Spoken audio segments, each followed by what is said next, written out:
अ, आज के इस प्रोग्राम में हम बात करेंगे इंटरनेशनल कोर्ट ऑफ जस्टिस का एक बहुत ही अहम, मैं समझता हूँ कि इस सेंचुरी का सबसे इम्पोर्टेंट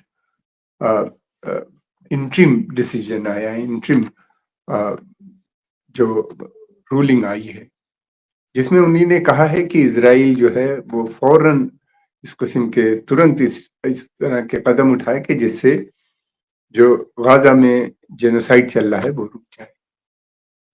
ये एक बहुत इम्पोर्टेंट डिसीजन है। ये एक ऐसा डिसीजन है कि जिससे मैं समझता हूँ कि आने वाले समय में इजराइल की जो छवि है उसके ऊपर एक बहुत बड़ा दाग लग गया। दूसरी तरफ ये भी है कि कोर्ट ने जो है वो तुरंत सूसफायर की जो डिमांड थी साउथ अफ्रीकन गवर्नमेंट की, जिन्होंने इस केस को इनिशिएट किया था, केस फाइल किया था, वो उस पर ध्यान नहीं दिया गया। उसको कोई इस तरह के, इसके अलावा 6 और स्टेप्स हैं कदम उठाने के लिए कहे गए, इसमें ज्यादातर जो है वो एडमिनिस्ट्रेटिव हैं और कुछ वैसे भी हैं। ह्यूमैनिटेरियन एड को लेके वो चाहते हैं कि फौरन वहां पे मिलनी चाहिए, और उसके अलावा ये भी है कि हत्याएं ज्यादा नहीं है, मतलब इनडायरेक्टली हत्याएं वगैरह जो हो रही हैं वो बंद होनी चाहिए, नहीं चाहिए। जेनोसाइड की मतलब ये है कि वो रुकनी चाहिए। हम विस्तार से बात करेंगे। मेरा नाम कमर आगा है। मैं नमस्कार, आदाब, और आज के यही हमारा खास टॉपिक है बात करने के लिए। दूसरी बात ये भी है कि आईसीजे ने ये भी कहा है कि जो सीज फायर है वो जितनी जल्दी हो सके लगना चाहिए। ये उनकी डिमांड थी जो रिजेक्ट कर दी गई, जिसके ऊपर कोई डिसीजन नहीं हुआ है। अब यह है कि ये केस जो है कई साल चलेगा, उसके बाद कुछ किसी नतीजे पे पहुंचेगा। दूसरी बात, एक गौरतलब ये भी है कि आईसीजे यानी इंटरनेशनल कोर्ट ऑफ जस्टिस जो होती है, इसके जो डिसीजन होते हैं ये बाइंडिंग नहीं होते, यानी कोई जरूरी नहीं है कि वो स्टेट इसके ऊपर लागू करे। उनके पास कोई ऐसी पावर नहीं है कि जिसको फोर्सफुली कर सके। हालांकि ये यूएन जो बॉडीज हैं उसका एक बहुत इंपॉर्टेंट अंग है, गवर्नेंस का बहुत इंपॉर्टेंट हिस्सा है, लेकिन ये कि उनके पास कोई पावर नहीं, ये स्टेट के ऊपर डिपेंड करती है। ये जरूर है कि वो वारंट अगर इशू कर देते हैं, वो भी ऐसा होता नहीं कि किसी को पर्टिकुलर एक आदमी को ब्लेम करें और फिर उसके लिए वारंट इशू हो, वो अलग बात है, वो मुश्किल बात। या फिर इसराइल जिसके इतने पावरफुल फ्रेंड हो, दोस्त हो, उसके लिए बात। दूसरी बात ये कि बहुत से लोगों का मानना ये है कि ये जो जजमेंट आया है ये बिल्कुल वैसे ही है जैसे अमेरिकन प्रेसिडेंट जो है बाइडेन बात कर रहे थे। अमेरिकन, वो जेनोसाइड का लफ्ज तो उन्होंने नहीं यूज किया, मगर ये कहा कि पॉजेस होने चाहिए, यानी रुक रुक बीच में रुक जाना चाहिए थोड़े थोड़े समय के लिए, ताकि ह्यूमैनिटेरियन एड आ सके। ये भी कह रहे हैं ह्यूमैनिटेरियन आ सके। ये भी बात कर रहे हैं कि जो है वहां पे किलिंग ज्यादा नहीं होनी चाहिए, रुकना चाहिए। उसी तरह के हैं जितने प्रॉपर्टीज नहीं ज्यादा डिस्टर्ब डैमेज होनी चाहिए, गाजा को श्रिंकिंग नहीं करना चाहिए। यानी गाजा पट्टी काफी पहले ही कट गई है, इसराइल ने उस पर कब्जा कर लिया है गाजा के ऊपर, वो केवल एक पट्टी बटी है उस पर। तो अमेरिका भी इस तरह की बातें कर, कहाँ तक सही है कि वो अमेरिकन उससे इन्फ्लुएंस है। एक चीज और है, और तलब की जितने भी इस तरह की इंटरनेशनल बॉडीज हैं, यूएन बॉडीज, उसमें ज्यादातर अमेरिका ही का वर्चस्व चलता है, अमेरिकन ही लोग उसको गवर्न करते हैं, अमेरिका का फंडिंग होती है अमेरिका का, क्योंकि अमेरिका सबसे बड़ी पावर है, इस समय भी वो सबसे बड़ी पावर है और ग्लोबल पावर है, और उसकी वो अपने को पूरी दुनिया में अमन शांति का एक इस्टेब्लिश करने का सोर्स मानती है कि सबसे बड़ा वही है, उसी उसकी ये ड्यूटी है, ये अमेरिकन गवर्नमेंट का मानना है। हालांकि अमन शांति तो वो एशिया में नहीं ला पाए, लेकिन ये है कि उसकी उनकी इस नीति के चलते हुए बहुत से देश डिस्टेबलाइज हो गए। उनका हित पहले है, बाद में ये चीजें आती हैं। दूसरी चीज ये भी है कि इसने इसराइल ने इस उसको पूरी तरीके से रिजेक्ट कर दिया है। इसराइल के प्रधानमंत्री ने का मानना यह है कि ये जो है, ये जो है बेसिक राइट जो है इसराइल का अपने को डिफेंड करने का, वो इसके उसको वायलेट करता है। और फिर उसके बाद यह है कि इसराइल कोई इस किस्म का जेनोसाइड वहाँ पे नहीं कमिट कर रहा है, लेकिन वो जो भी काम कर रहा है वो अपने हित के लिए, अपने देश को प्रोटेक्ट करने के लिए, लोगों को प्रोटेक्ट करने के लिए कर रहा है। पैलेस्टीनियन अथॉरिटी का कहना यह है कि no state has absolute power, किसी स्टेट के पास पूरी पावर नहीं है, कोई स्टेट लॉ से बड़ी नहीं है, इंटरनेशनल लॉ से बड़ी नहीं है, उनका कहना ये है। और फिर उसके अलावा ये भी है कि जो हमास है उसका कहना ये है कि इसने इसराइल के जो ऑक्यूपेशन है, कब्जे, उसको आइसोलेट करता है और उनको एक्सपोज करता है, उनको करता है कि वो एक जो उसने क्राइम किए हैं, उसको जो उसने गुनाह किए हैं या जो उसने गलत काम किए हैं, उसको ये पूरी तरीके से एक्सपोज भी करता है। ये तो इन दोनों के, इजराइल और पैलेस्टीन। इसके अलावा हालांकि जो और भी बहुत से इजरायली मिनिस्टर्स ने इससे भी बहुत स्ट्रॉन्ग स्टेटमेंट्स दिए हैं। वो यहाँ तक कहते हैं कि गाजा सारे ह्यूमन एनिमल की तरह है, आदमी है लेकिन जानवर की तरह है। और किसी ने कहा है कि बिल्कुल यहाँ तक कह दिया गया है, कुछ लोगों ने तो यहाँ तक कहा कि गाजा में न्यूक्लियर वेपन का भी इस्तेमाल कर लेना चाहिए, जिनको एक छोटा न्यूक्लियर वेपन वहां पे का इस्तेमाल होना चाहिए। 15 जजेस थे इसके अंदर, और उसके 2 जो जजेस थे वो बाहर के थे, एक साउथ अफ्रीका का था। गौरतलब ये है कि ये पूरा केस साउथ अफ्रीका ने वहां पे किया था, किसी अरब कंट्री ने नहीं किया था। कुछ अरब कंट्री ने शायद ज्वाइन किया हो, तो मैं बाद में पता चलेगा, बताऊंगा। लेकिन ये कि साउथ अफ्रीका का था और साउथ अफ्रीका ने ही प्लीड किया था, और इसको इंडोर्स कुछ और देशों ने की, ज्यादातर बाहर के थे। फिर दूसरी बात ये है कि ये है कि ये जो पूरा केस चल रहा था, ये जल्दी एक इंटरिम डिसीजन तो आ गया है, रूलिंग। अब ये है कि बाकी रूलिंग का भी हमें इंतजार करना चाहिए था। अब ये है कि इजराइल ये भी कहता है कि इस केस को तुरंत डिसमिस कर देना चाहिए, उनका शुरू से ये एटीट्यूड रहा है। और वो जेनीवा कन्वेंशन को मानते हैं कि ये यहाँ पे अप्लीकेबल नहीं होती गाजा के अंदर। वो जो भी कर रहे हैं वो अपने सेल्फ डिफेंस में कर रहे हैं। ये भी है कि जो उन लोगों ने डिमांड की थी साउथ अफ्रीकन ने, उनकी एक डिमांड ये भी थी कि ये फौरन जो इतने पैलेस्टीनियंस हैं इनको भी रिलीज करना चाहिए। तो न तो पैलेस्टीनियन का रिलीज वाला चैप्टर कोई आगे बढ़ पाया है, और न ही सीज फायर की उन्हीं ने बात की है, इन लोगों ने ये किया है। इसके अंदर ये था कि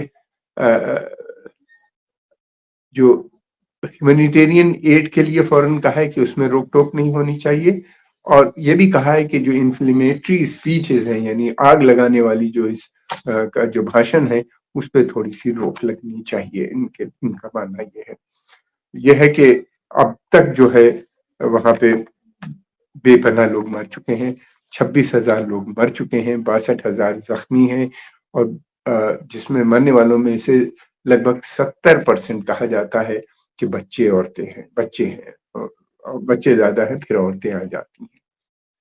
और ये भी है कि एक बड़ी संख्या में लोग मलबे में दबे हुए हैं, उनको निकालने का कोई जरिया नहीं है, वहां पे कोई उनके पास साधन नहीं है, उनके पास बड़े बड़े बुलडोजर्स नहीं है कि जिनको इतनी बड़ी बड़ी बिल्डिंगें गिरी हैं उनको हटा। दूसरी तरफ ये भी है कि इनका ये है कि इनके हालात बहुत बुरे हैं वहाँ के, उसमें लड़ाई में कोई कमी नहीं आई, उसी तरह शिद्दत वही है, उसी तरीके से बॉम्बिंग हो रही है वहाँ पे, और लगातार 100-150 लोग रोज मर रहे हैं। अस्पताल भी कोई नहीं बचा है, अभी कल भी 3 अस्पतालों पे अटैक हुआ, उसको आर्मी अंदर कब्जा कर लेती है। बड़ी प्रॉब्लम ये आ रही है, जो वहाँ पे लोग जख्मी हुए हैं उनके ट्रीटमेंट के लिए दवाई भी नहीं। और ये है कि ये भी बार बार एड एजेंसीज कह रही हैं कि अगर नहीं आई एड जल्दी, तुरंत और ज्यादा क्वांटिटी में, तो यहाँ पे खाने की, खासतौर से खाने पीने का, तो यहाँ पे कहत भी फैल सकता है, फैमिन भी हो सकता है, इसलिए लोगों को बड़ी मुश्किल से एक वक्त का खाना मुहैया हो जाता है। ये पूरा एरिया जो है दुनिया का सबसे ज्यादा पॉपुलेटेड है, इसके अंदर 2.3 मिलियन लोग, यानी 23 लाख लोग के करीब रहते हैं। और ये एक छोटी सी पट्टी है जो केवल 30-35 किलोमीटर लंबी और 10 से 12 किलोमीटर चौड़ी होगी। इसीलिए इसको गाज़ा पट्टी के नाम से जाना जाता है। और ये है कि दूसरी तरफ ये भी है कि कोर्ट ने एक चीज और कही है कि वो इसमें मेडल नहीं करेगा, इन मसलों के अंदर मेडलिंग नहीं करेगा। और जब उनसे कहा गया था कि तो सीजफायर की बात की थी, तो उनका कि वो इसमें मेडल नहीं करेगा। ये भी अमेरिका भी एक बार कहता है कि सीजफायर के मामले में वो भी कहता है कि मेडल नहीं करेंगे, पॉज की बात करता है, यानी रुक रुक के, जिसको मैंने पहले भी बताया। अब देखना ये है कि दूसरी तरफ ये भी है कि एक और खबर आई है जिसमें इसराइल में छपी, इसराइल ने उसका सबूत जो है, अनरा जो एड एजेंसी है, जो वहां पे खाना पीना ये सब जो जाता है उसी के तहत जाती है, यूनाइटेड नेशन के ये बॉडी है, रिलीफ एजेंसी है यूनाइटेड नेशन की। तो इसको एक रिपोर्ट सबमिट की है इसराइल ने कि इसमें जो काम करने वाले कुछ फिलिस्तीनी हैं, वो भी जो अक्टूबर 7 में जो आए थे वहां के, इसराइल के अंदर आए थे, जिन्हें लगभग 1200 लोगों की हत्या की कहा जाता है, अप्रोक्सीमेटली क्लेम करते हैं वो लोग, और उनकी हत्या की। उसमें कुछ अनरा यानी एजेंसी के भी लोग उसमें शामिल थे, एड एजेंसी की। तो उसके ऊपर उन्होंने कहा है कि हम इसको देखेंगे, रिपोर्ट को पूरी तरीके से इन्वेस्टिगेट करेंगे, और अगर ऐसा हुआ तो उनको एड एजेंसी सजा भी जो भी होगी वो सजा भी मुकर्रर करेगी। लेकिन यह है कि फिलिस्तीनियों ने इस बात से डिनाई किया है कि ऐसा कोई बात नहीं, इसराइल बिला वजह की बातें कर रहा है। दूसरी तरफ ये भी है, इस खबर के आने के बाद अमेरिका ने जो अनरा को जो फाइनेंशियल एड मिलती थी, यानी मदद मिलती थी, फाइनेंसिंग होती थी, उसको रोक दिया है।